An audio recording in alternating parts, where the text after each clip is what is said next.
Oh, I thought I paused it, but I didn't.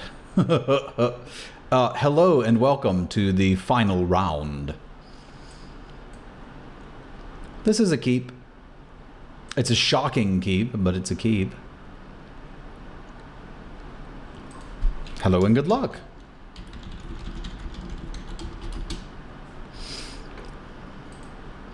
It again kind of shows off why you shouldn't be splashing for 3 drops, because they're terrible. But that is what we have done. That is the second one of those we've seen today. Somebody just going nuts over their consulate dreadnoughts. We'll probably fire this off on anything we see that we can.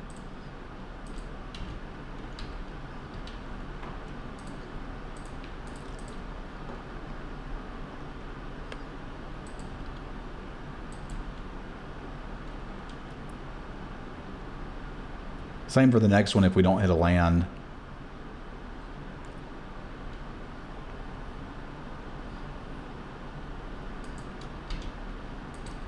Welp. Awkward. I guess the good news is we've got shock up. I'm kind of leery attacking into surprise kittens there, but they probably don't have it. I don't think we're going to end the game with just our seed sculptor buddies, but we can try.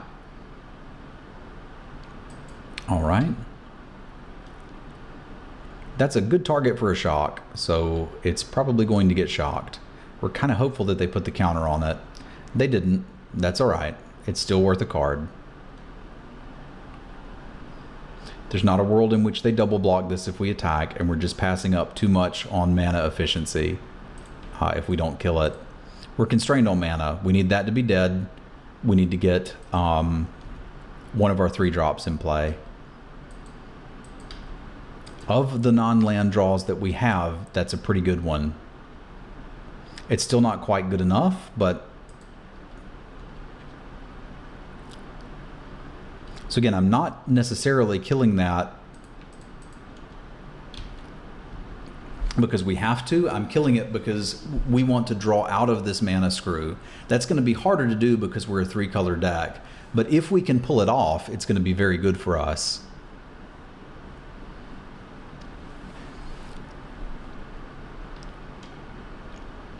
And trading card for card with your opponent is a great way to do that.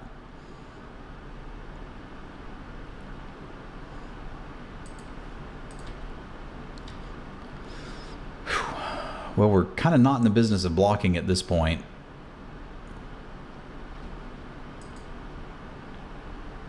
Although we may have to be. Got a removal spell away from just getting riggedy wrecked. We're a combat trick away from getting riggedy wrecked.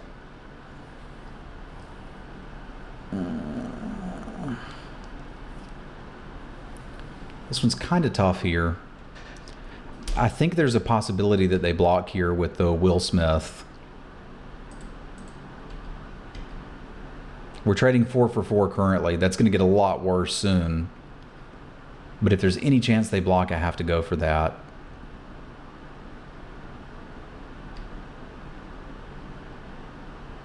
They should certainly not, I don't think, block and use a combat trick. They disagree.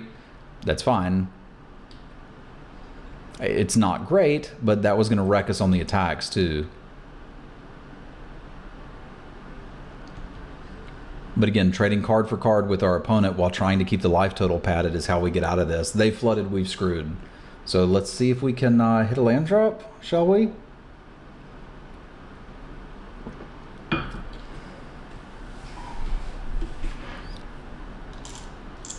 All right, at least they didn't Chandra's Revolution our Bandar.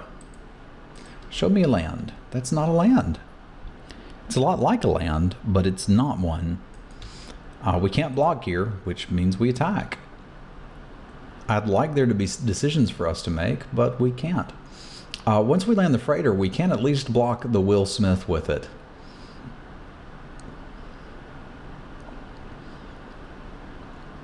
This is probably the last turn we can draw a land and get back into this game.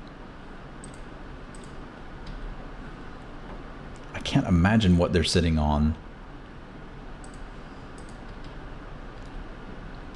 Wow. That is pretty bad odds for us to have whiffed this long.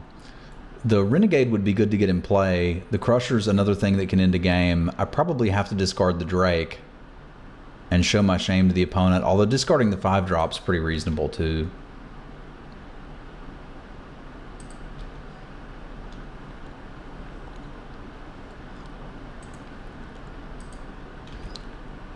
It's another one of those situations where you don't give up. We're not quite dead yet.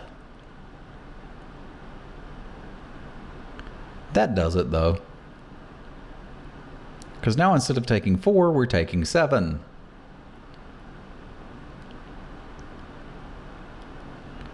Consulate Dreadnought has been a pain in my butt today. Well, I guess the first one just kind of sat there. This one, though, looks like it may actually do something. Oh, we're not taking 7, we're taking 8. That's right, because math. So we need, like... lands a few turns ago is what we need.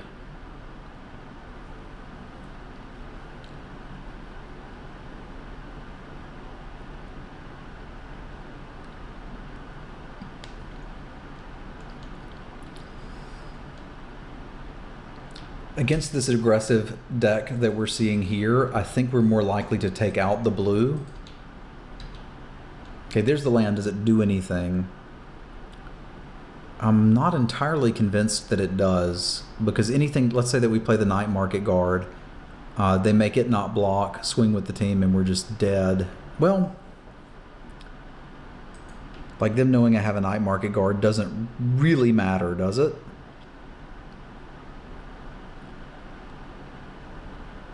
Yeah, they just tap and crew, make that not block. Swing in, I have to chomp. But we're probably still very done here, but again, them knowing that I have a Night Market Guard is not likely to radically alter how they're planning to play this game. I think we're chomping and then drawing dead, but I'm willing to look at another card. I just don't like to give up. Well, there you go. We now know that they have a Caught in the Brights in their deck, which is not super surprising. It's common. But what I'm saying is on the play, we may want to focus more on the beatdown plan, get in the other Natural Obsolescence, and then, God, it can be Terror of the Fairgrounds if it has to be. I'm not thrilled about that, but it can be. And then try to play the same game they're playing. And then when we go on the draw and we're a little less worried about our mana, we can swap the blue-black back in. So I think that is my plan. Our mana certainly gets better this way.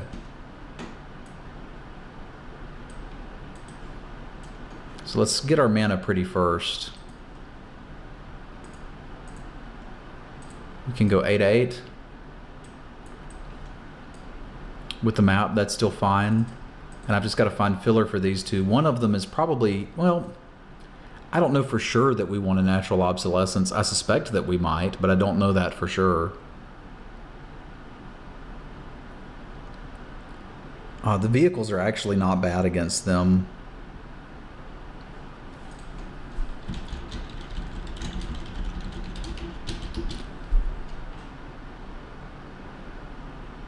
I mean, we could play Fireweaver. It's okay. It's pretty bad. It's pretty bad. I think I'm going to go with my gut here and play... Like, they should have more vehicles, right? They should. Got an Appetite for the Unnatural would be so good here. But, I mean, that's not what we have to work with.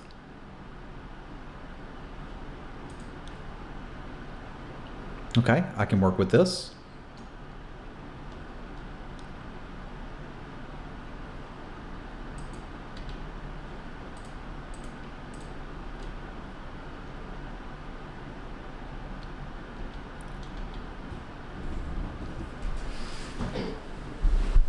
It's a question of whether we want the Bandar first or the Druid. The Druid leads to more options, the Bandar leads to more aggro, but I think I'm going to go for the Druid. Like, there are 5 drops in the deck, and we're pretty close to being able to cast one, and that's sort of what you need to be able to win here. We can also just take that out. hit for one and play the Bandar, and I think be pretty happy. It's probably better than jamming Terror of the Fairgrounds here, assuming they want that. Serbo. We don't have any double red, so I'm just going to get this.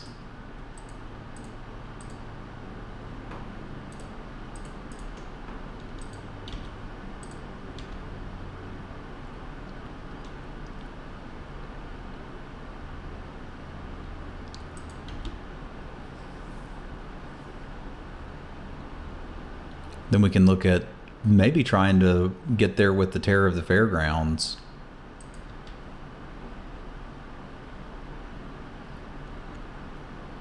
I'm not too proud. Land's not even really terrible here. As again, there are 5 drops in this deck. The challenge here is sometimes red decks have shock. I'm going to attack first to see if they have one and maybe get it out of their hand. Because I think we'd rather have a 5-2 on this board than a 2-2 that can spread the love. Okay, Hungry Flames. That's fine.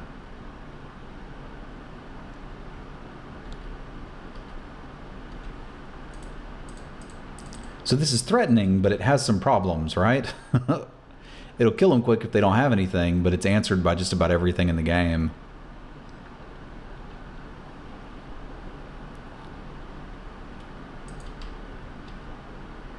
All right, Tiger's good. I like a tiger. It's tigerific. And it's an actual creature that Prey Upon works with.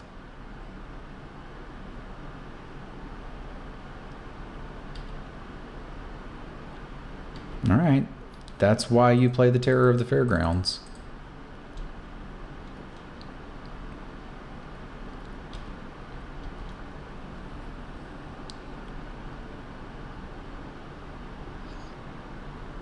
All right, they had enough. So we had one game where we got mana screwed, one game where they did.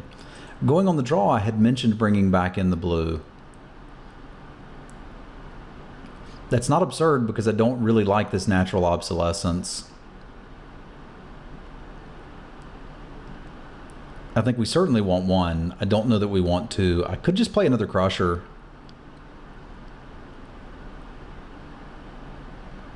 The Crusher not being able to block is kind of an issue.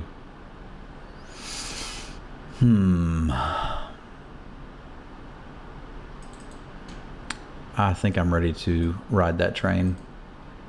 I'm not going to bring the blue back in here. Their deck's too fast for us to fiddle around being color screwed and potentially mana screwed. This we can take. The first forest gets us the second. And we've at least got some 3-drops that can do some attacking. Chance that we get curved out here, right? But also, I suppose, a chance that we don't.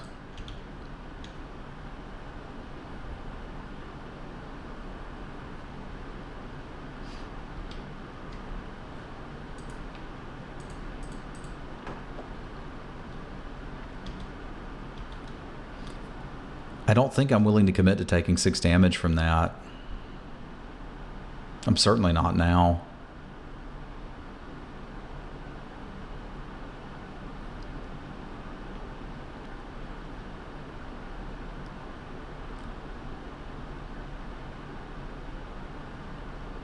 That is usually the sign of someone who doesn't have something, but we will certainly find out. Turns out they were built to last. Now, I get punished a bit if I draw a 4-drop here. But I think I'd rather get this trainer rolling. Now, a lot of creatures in their deck can crew this for blocks, but I think if they're blocking, we're happy. Or they could have that natural obsolescence that I said we needed. We kind of need it immediately. Man, what a dream that they are living. What a dream that they are living. So the Night Market Guard buys me the most time. No, it can't double block. It can't block both of them. We're chumping this, and we're looking to draw a card and get into Action range. I guess the Night Market Guard is my least relevant creature.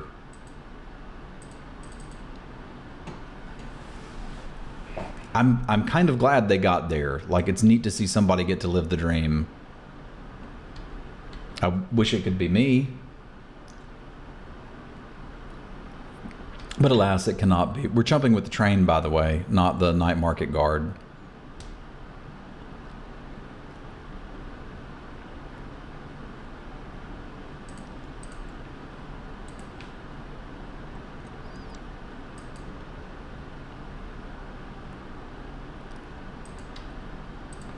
Because we're not racing that. The game now entirely revolves around this until we beat it.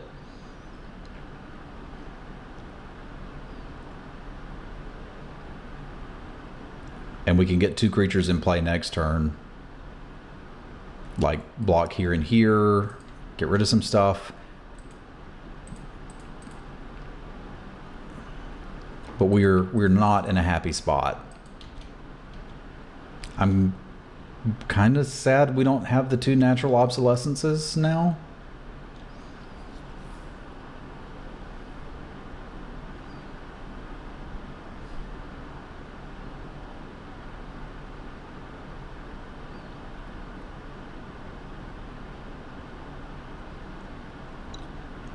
I don't think I like that attack. I guess maybe if you have the trample card you do, because it lets us block and have it trade, so we're not really down a card here.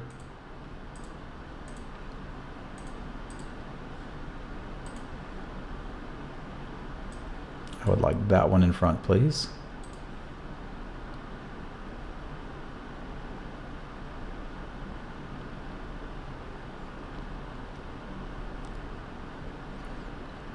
That's not insignificant.